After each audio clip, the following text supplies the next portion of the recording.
Good day to you. Please introduce yourself. Good day, Sir Ma'am. I'm Irmagay Rafael, 42 years old, married, living in Kawayan, Isabela. I have three children, ages of 23 years old, 15 and 17 years old. I have three brothers and two sisters. I have the second child in our family.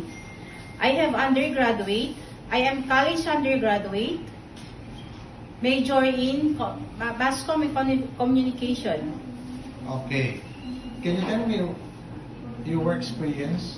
I have work experience here in the Philippines, a 3 years work experience as a housemaid with a 2 couple and 2 years old child.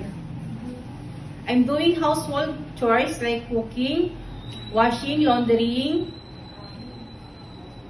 Especially, my main duties is taking care of children. Okay.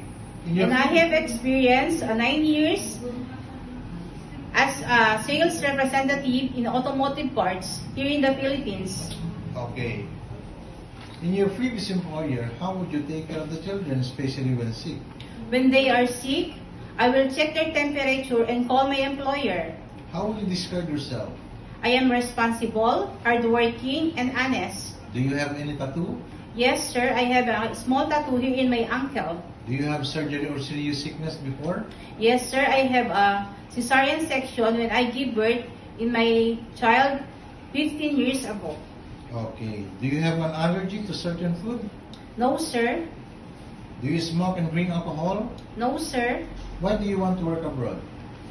I want to work abroad for my children and to have a stable future. Okay. If you get hired, who will take care of your child or children? My mother and my husband. If you're homesick, what would you do? I will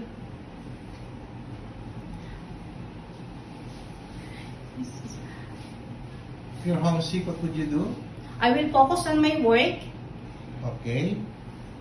What time do you usually sleep and wake up when you were working? I'm sleep at 10 in the evening and I woke up in 5 in the morning. Okay. Sometimes kids are super active and they tend to be out of control. How would you control your temper? I will stay calmer and be patient. Do you accept no day off but to be paid instead by your employer? Yes, sir. When you visit the parents, relatives, and friends of your employer, will you help and do the housework there? Yes, sir. Can you promise not to lend money in Hong Kong? Yes, sir. Are you scared of dogs and cats? No, sir. Are you willing to share room with kids? Yes, sir. Do you promise not to use cell phone during working hours? Yes, sir. Do you promise to finish your contract? Yes, sir. Can you cook Chinese food? Yes, sir. Okay. I will cook sweet and sour, steamed fish, and others. Okay, can you sing a nursery song? Yes, sir. Little sunny water, sleeping in the corner. Wake up, brush your teeth. Okay, what is your message to your future employer? To my future employer, good day, ma'am and sir. I promise to serve you with the best, and I'm responsible and hardworking. Thank you.